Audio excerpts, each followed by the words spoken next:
Kain ini contoh daripada setiap kita, terutama untuk orang-orang yang memiliki jabatan sebagai pimpinan, atasan, ataupun orang yang dituakan, senior gitu kan, atau apapun gitu sebutannya gitu kan. Ini sebagai contoh, ya, peringatan buat setiap kita supaya jangan sampai seperti Kain, persembahannya tidak diindahkan oleh Tuhan.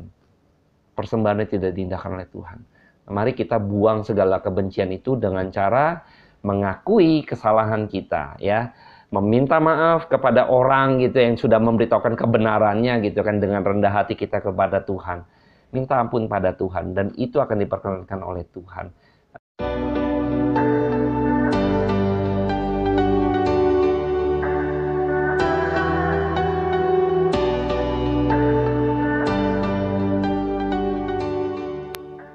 Shalom, selamat malam teman-teman dan rekan-rekan sekalian. Pada malam hari ini kembali saya menyapa kita semua tetap di rumah saja, dan biarlah pada malam hari ini kebenaran firman Tuhan boleh tetap kita dengar dan boleh diberkati oleh perkataan Allah yang bersifat kekal. Dan pada malam hari ini dalam persekutuan kita yang sederhana, masih persekutuan di rumah kita masing-masing, biarlah pada malam hari ini kasih Kristus terus boleh menyertai setiap kita di dalam setiap kondisi apapun. Dan sebelum saya mulai, saya akan berdoa terlebih dahulu buat setiap kita. Bapa dalam surga, terima kasih buat kesempatan kembali yang Tuhan berikan kepada kami untuk kami boleh menikmati firman Tuhan pada malam hari ini. Tuhan, hamba-Mu terbatas dalam setiap perkataan hamba-Mu ini dan pengetahuan yang begitu terbatas Tuhan, tapi biarlah kasih karunia Tuhan turun atas hamba-Mu ini dan juga setiap rekan-rekan yang ada di rumah saja yang boleh mendengarkan kebenaran firman Tuhan lewat live streaming seperti ini. Tuhan, kami mohon kasih karunia daripada Tuhan juga memberkati setiap pergumulan pribadi kami, lepas pribadi Tuhan, sehingga apapun Tuhan tantangan hidup kami Tuhan, bolehlah kami boleh dikuatkan iman kami, disegarkan kembali. Biarlah firman Tuhan malam hari ini memberkati kami untuk kami boleh membawa hidup kami dipersembahkan bagi Tuhan. Di dalam nama yang kudus, hamba berdoa menyerahkan semua ke dalam tangan Tuhan. Amin. Baik, saya akan membahas bagian yang mungkin sekitar pertemuan kedua mengenai Kain dan Habel. Itu ada bagian yang saya terlewatkan gitu ya. Jadi saya akan mencoba pada malam hari ini saya akan mengkhususkan untuk membahas itu yang terkait dengan persembahan, ya, yang pada pertemuan kedua di tema Kain dan Habel ini saya sudah bahas mengenai persembahan Kain dan Habel yang diindahkan dan Kain yang tidak diindahkan, Habel yang diindahkan gitu ya. Dan ada dimensi yang belum saya bahas atau aspek yang akhirnya terlewatkan. Pada malam hari ini saya akan membahasnya ya. Jadi minggu depan lagi kita akan bahas mengenai bagaimana Kain membawa Habel ke padang untuk dibunuh gitu ya. Dan sebelum saya udah pernah bacakan gitu ya di dalam saya akan bacakan terlebih dahulu lagi untuk mengulang kebenaran firman Tuhan yang sudah pernah kita singgung tapi dengan dimensi yang lain yang berbeda supaya ini memperkaya kita.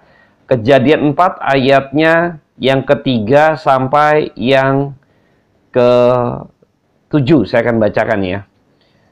Setelah beberapa waktu lamanya maka Kain mempersembahkan sebagian dari hasil tanah itu kepada Tuhan sebagai korban persembahan. Habel juga mempersembahkan korban persembahan dari anak sulung kambing dombanya, yakni lemak-lemaknya. Maka Tuhan mengindahkan Habel dan korban persembahannya itu. Tetapi Kain dan korban persembahannya tidak diindahkannya. Lalu hati Kain menjadi panas dan mukanya muram. Firman Tuhan kepada Kain, "Mengapa hatimu panas dan mukamu muram? Apakah mukamu tidak akan berseri jika engkau berbuat baik? Tetapi jika engkau tidak berbuat baik, dosa sudah mengintip depan pintu, ia sangat menggoda engkau, tetapi engkau harus berkuasa atasnya." Nah, saya menemukan yang kemarin terlewatkan ya, bahwa pada waktu saya review kembali, oh saya ada yang kelewatan nih waktu persembahan Kain dan Habel ini gitu ya. Nah, dimensi ini dimensi yang dimana ketika saya coba mengkaitkan dengan Matius 5, saya akan bacakan terlebih dahulu buat setiap kita ya. Matius 5 ayatnya yang ke-23 dan 24. "Sebab itu jika engkau mempersembahkan persembahanmu di atas mezbah dan engkau teringat akan sesuatu yang ada dalam hati saudaramu terhadap engkau, tinggallah persembahanmu di depan mezbah itu dan pergilah berdamai dahulu dengan saudaramu, lalu kemudian untuk mempersembahkan persembahanmu itu." Nah, ada dimensi yang dimana saya belum singgung, yaitu sikap hatinya.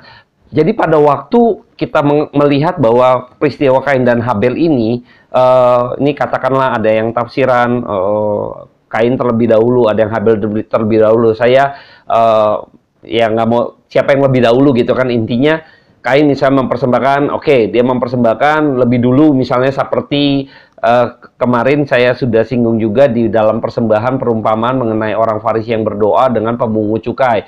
Orang-orang Farisi ini kan duduk berada di depan gitu ya, mungkin nih penggambaran Kain gitu ya, yang membanggakan persembahannya, membanggakan dirinya gitu ya, dan juga pemungut cukai yang rendah hati, yang menganggap bahwa saya nothing, Tuhan, saya berdosa dan lain sebagainya gitu ya.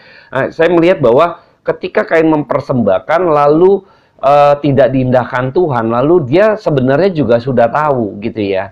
Sebelum persembahan itu dibawa kepada Tuhan atau ibadah itu berlangsung gitu ya, ketika dia harus membawa persembahannya di atas mezbah, sebenarnya dia juga sudah tahu gitu ya. Minggu-minggu yang lalu saya sudah bahas gitu, bagaimana ketika itu Habel mengasihi Kain, lalu Habel sebagai pribadi yang memperoleh jabatan nabi, yaitu dia bertugas untuk menyatakan kebenaran, dia mengetahui dan dia karena mengasihi Kain kakaknya, lalu dia memberitahukan apa yang seharusnya dan sebagaimana mestinya persembahan itu diserahkan kepada Tuhan gitu ya. Lalu Kain yang mendengar itu, dia malah tidak mau dikoreksi, tidak mau sepertinya sudah tahu gitu kan, Kain lebih pintar gitu kan, tidak suka dikritik gitu kan, tidak mau katakanlah dinasehati gitu ya, karena dia berasa dia ini senior, saya lahir lebih dahulu dan lain sebagainya. Nah, ini akhirnya ketika Habel terus, karena dia mengasihi daripada Kain, Habel terus memberitakan apa yang benar gitu, sebagaimana seharusnya, terus dia memberitahukan kepada Kain gitu loh. Tetapi Kain tetap mendirikan kebenarannya sendiri. Yang minggu-minggu lalu saya sudah bahas. Teman-teman tinggal lihat di YouTube channel saya untuk mereview dan akan memperkaya gitu ya. Saya akan cuplik-cuplik saja gitu ya. Jadi ketika itu saya melihat bahwa Kain ini tahu gitu, akhirnya dia benci sekali gitu ya. Ada satu hati, ini apaan sih, ganggu saya nih, kasih tahu tulis segala macam. Orang nggak suka gitu ya. Kadang orang dikasih tahu yang benar, justru harusnya kita berterima kasih ya. Ketika Anda dan saya ditegur, ada yang salah dalam diri saya, lalu kita, oh iya, makasih ya, kan gitu ya. Misalnya di jalan gitu ya, saya pernah pada waktu berkendaraan gitu ya, lalu saya kasih tahu tuh bannya kempes atau standarnya gitu kan, belum diangkat gitu kan, takutnya berbahaya waktu dia belok, nanti takutnya dia kaget, dia akan oleng gitu ya, dan bisa jatuh gitu kan. Orangnya itu malah berterima kasih kan, bener gak? Ya, waktu saya naik motor terus ditunjuk bannya, terus dibilang, Pak, bannya kempes, orang teriak. Saya justru berterima kasih, karena ada yang salah dia lihat, dia nggak mau saya celaka, maka saya harus berterima kasih pada orang tersebut, karena dia sudah memberitahukan apa yang terjadi pada saya, ada satu kesalahan yang bisa mencelakakan diri saya. Maka orang itu sebenarnya mengasihi ketika dia berteriak memberitahu seperti itu. Bukan dia untuk cari berantem dan mau menjelek-jelekan saya, tidak ya gitu ya. Begitupun Habel dalam memberikan teguran, dia sebagai seorang nabi, dia ingin memberitahukan, mengayomi gitu loh. Dan saya yakin sekali bahwa Habel nabi yang berkenan di hadapan Tuhan, dia dikatakan benar gitu kan. Di dalam perjanjian baru pun kita sudah melihat bahwa ia dibenarkan gitu kan, dia adalah pribadi yang benar. Dia tahulah secara etikanya menegur, bagaimana dia menegur, memberitahukan kepada orang yang lebih tua, kan berbeda ya. Jadi kadang kalau kita yang lebih tua ditegur kan pasti caranya berbeda. Kalau kita misalnya kayak saya ditegur oleh orang gitu ya, orang itu lebih muda dari saya misalnya, tentu dia akan berbahasa berbeda gitu ya, dengan attitude yang berbeda dibanding misalnya orang tersebut yang masih muda tadi, misalkan katakanlah seorang mahasiswa, lalu dia menegur anak SMP misalnya, dia akan dengan cara berbeda menegurnya dengan orang yang lebih tua. Dan saya yakin gitu kan bahwa Habel ini memilih attitude yang berkenan gitu loh. Dia punya sikap yang benar dan berkenan gitu loh, nggak sembarangan tegur. weh salah weh gitu kan, lu tahu gak gitu kan, nggak demikian, nggak maki-maki gitu ya. Nah saya yakin gitu loh, bukan dengan cara demikian. Mengapa saya mengatakan demikian? Karena dalam firman Tuhan, Habel dikatakan dia benar. Selalu firman Tuhan mengkonfirmasi bahwa Habel ini benar gitu loh. Dan dari sana kita tahu bahwa keberkenanan ini pun dia tahu dalam setiap attitude-nya, dalam setiap cara dia berbicara, cara dia menegur pun pasti juga dengan keberkenanan di hadapan Tuhan gitu ya. Nah sama seperti waktu Nabi Nathan, saya ambil contoh, menegur Daud sebagai seorang raja, ya kan? Sebagai seorang raja, dia tegur atasan sebagai seorang raja, pemimpin maksudnya. Dia akan negurnya dengan berbeda, dengan cara yang berbeda gitu loh. Akhirnya Daud menyadari, ditegur oleh Nabi Nathan gitu ya. Dan dengan cara-cara yang demikian pasti Habel ini menegur dengan penuh pengayoman, penuh dengan ingin menyadarkan Kain, penuh dengan kasih teguran-teguran tersebut, bukan untuk mendakwa gitu loh. Tegurannya nggak keras gitu ya, seperti Tuhan Yesus mengecam orang-orang Farisi, itu berbeda gitu. Kenapa? Levelnya udah berbeda. Ya, jadi kita perhatikan ya di dalam Perjanjian Baru, di situ kita melihat bahwa Yesus mengecam tuh ahli Taurat lah, orang-orang Farisi, para pemuka-pemuka agama gitu kan. Karena levelnya berbeda, dia belajar firman. Oke, you belajar firman dan sebagainya, makanya tegurnya berbeda gitu ya. Tegurannya begitu keras terasa gitu ya. Karena tahu levelnya berbeda gitu kan. Dan Kristus emang dia adalah Allah sendiri gitu ya. Dia adalah penggenapan dari Taurat itu sendiri, maka pada waktu Kristus harus mengecam mereka untuk menyadarkan mereka sebenarnya dengan karena level yang berbeda. Dan Kain itu ketika ditegur dia tidak senang gitu ya. Ini ada post power syndrome gitu ya. Jadi ada berasa bahwa saya lebih berkuasa, lebih tua dari kamu gitu kan. Kamu berani-beraninya gitu kan bilang saya salah gitu kan. Lah kalau misalnya saya lebih berkuasa, misalnya saya lebih pangkatnya lebih tinggi, emang karena saya pangkatnya tinggi lalu saya tidak memiliki kesalahan? Kan nggak demikian, benar ya?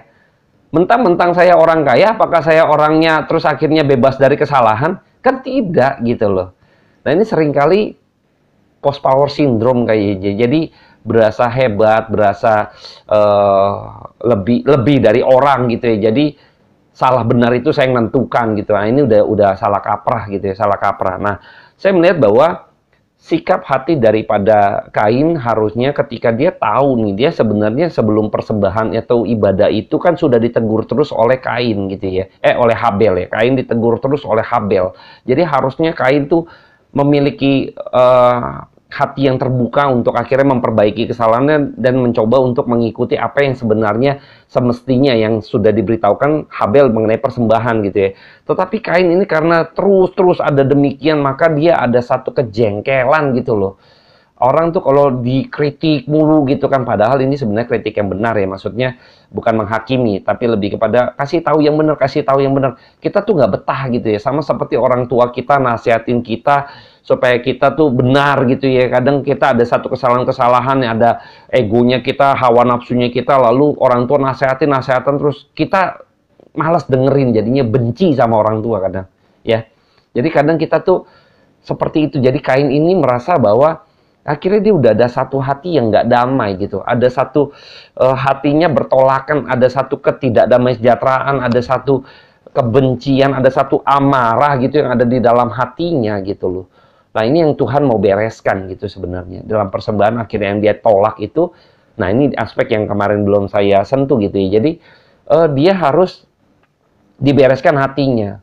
Kalau engkau ada, tadi kalimat daripada Matius 5 ayat 23 sampai 24 bahwa saya coba saya review lagi gitu ya.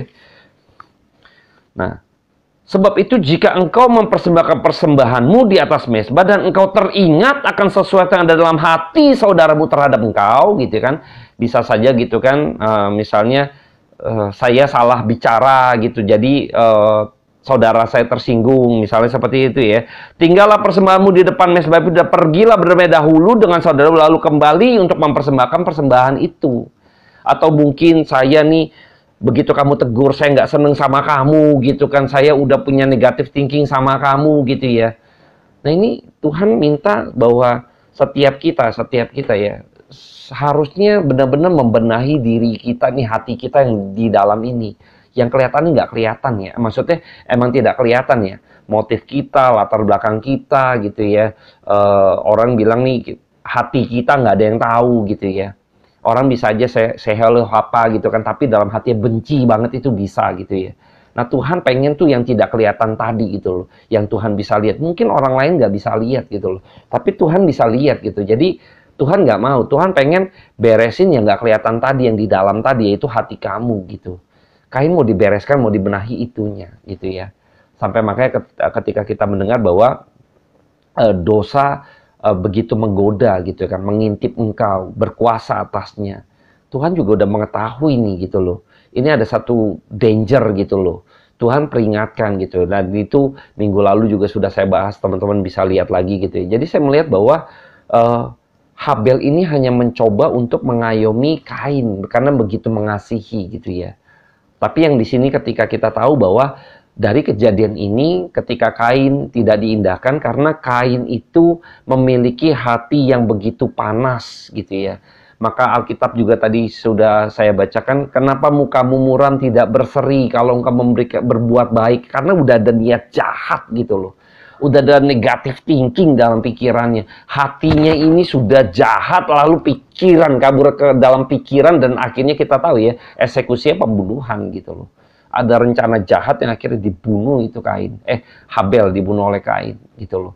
Jadi saya melihat bahwa dari hatinya situ adalah ini perwakilan si jahat nih, si Kain ini wakil dari orang-orang si jahat ya, dari rivalitas dari keturunanmu dengan keturunannya. Mungkin minggu depan saya akan bahas lebih dalam lagi mengenai hal itu, tapi saya mau konsentrasi di bagian ini adalah persembahan itu yang hati tadi yang Tuhan yang manusia tidak bisa lihat, tapi Tuhan lihat. Ini yang mau Tuhan benarkan untuk benahi si Kain gitu loh.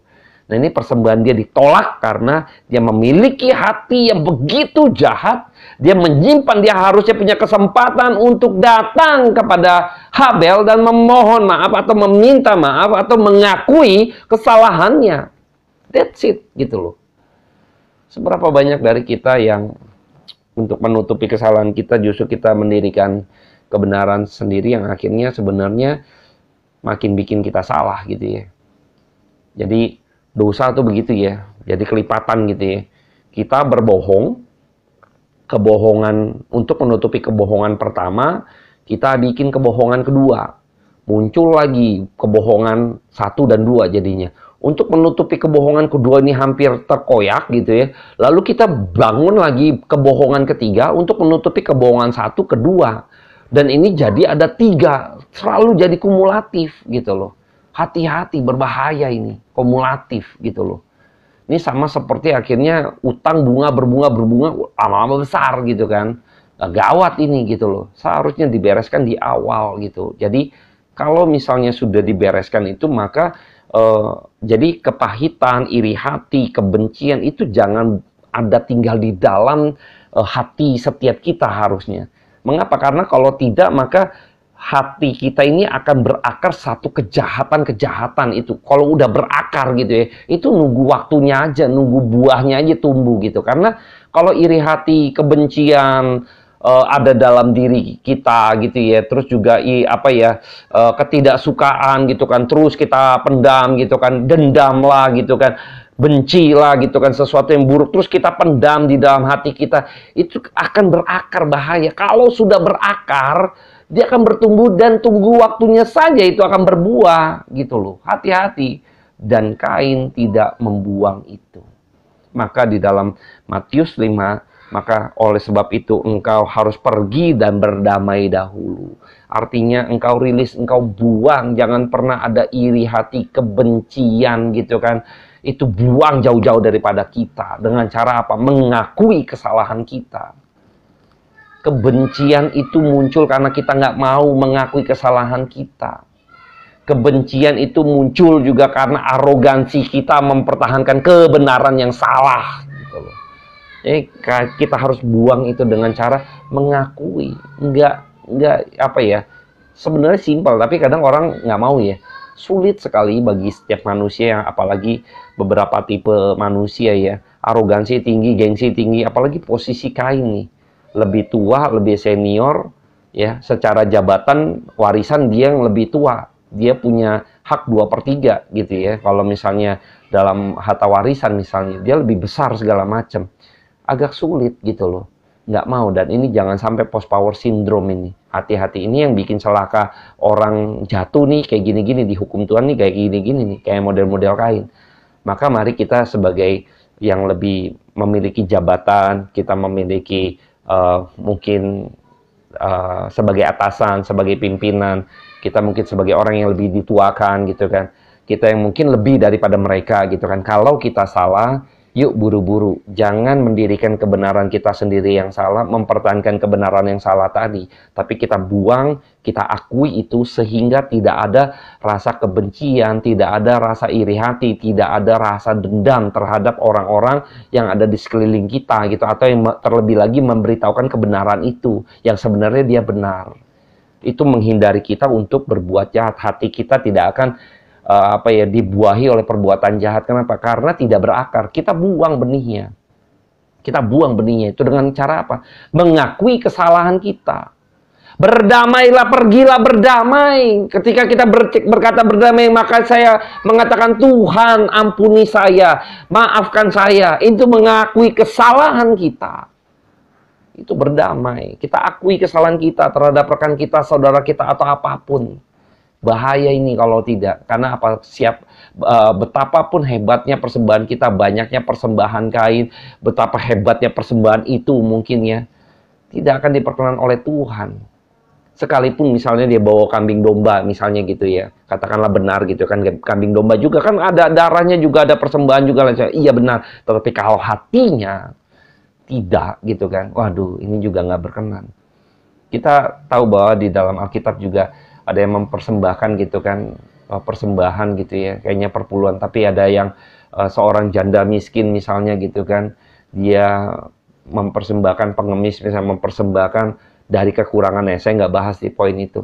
Tapi kalau misalnya hatimu tidak benar-benar di hadapan Tuhan, memiliki hati yang bengkok, memiliki hati yang tidak berkenan, memiliki satu kebencian atau kecurangan atau iri hati atau apapun. Ingat, Ananias Safira itu memiliki hati yang bengkok, akhirnya mati gitu ya. Tuhan nggak suka gitu ya. Jadi Kain ini contoh daripada setiap kita, terutama untuk orang-orang yang memiliki jabatan sebagai pimpinan, atasan, ataupun orang yang dituakan, senior gitu kan, atau apapun gitu sebutannya gitu kan. Ini sebagai contoh ya, peringatan buat setiap kita supaya jangan sampai seperti Kain, persembahannya tidak diindahkan oleh Tuhan. Persembahannya tidak diindahkan oleh Tuhan.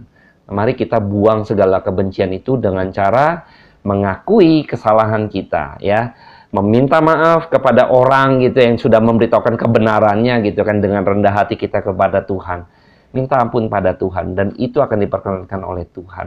Nah, biarlah pada malam hari ini setiap kita boleh memiliki kerendahan hati yang seharusnya, sebagaimana mestinya sebagai orang-orang percaya, untuk kita boleh tetap humble gitu ya di hadapan Tuhan. Saya akan berdoa menutup persekutuan kita pada malam hari ini.